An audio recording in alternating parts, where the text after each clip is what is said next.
يا أهل القصر عطر الضيفة والفرحة يا زين طاريها، ولم العريس شاغلوا الألحان والكل يوقف يحييها، وخلوا لها الساحة والميدان خلوها تفرح بغاليها، خلوها تفرح بغاليها.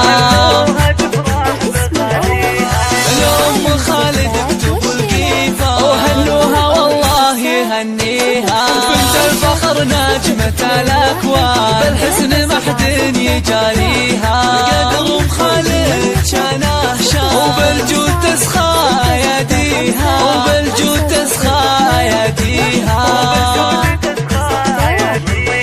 من طيبها للنساء عنوان يا حياها وحي طريها، ومبروك للمعرس كحيلة جعل سعادة يخاويها. محمد عسى الرحمن يسعد حياته ويهنيها، يسعد حياته ويهنيها، رمز الوفا وافي الجدة محمد لا لمدح راعيها، وابوه وقت الوعد ماها مواقفه ما يخليها، فضايله صعب نحصيها، فضايله صعب نحصيها.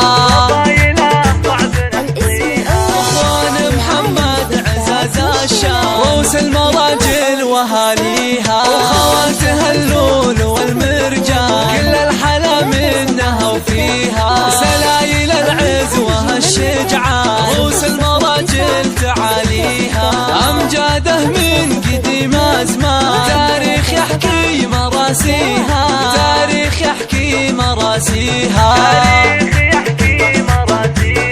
يا أهل القصر عطر الضيفة والفرحة يا زين طاريها، ولم العريس شاغلوا الألحان والكل يوقف يحييها، وخلوا لها الساحة والميدان خلوها تفرح بغاليها، خلوها تفرح بغاليها.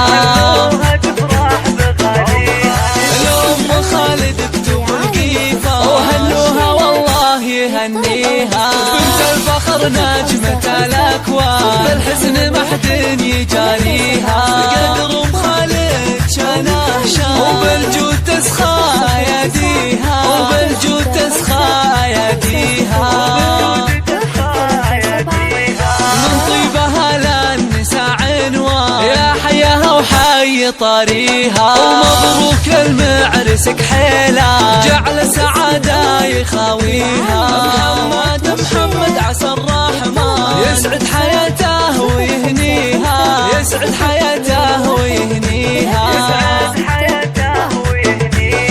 رمز الوفا وافي الجدة محمد لا لمدح راعيها، وابوه وقت الوعد ماها مواقفه ما يخليها، فضايله صعب نحصيها، فضايله صعب نحصيها. اخوان محمد عزاز الشام روس المراجل واهاليها، وخواتها اللول والمرجان كل الحلا منها وفيها، سلايل العز وهالشجعان روس المراجل تعاليها، امجاده من قديم ازمان تاريخ يحكي مراسيها، تاريخ يحكي مراسيها.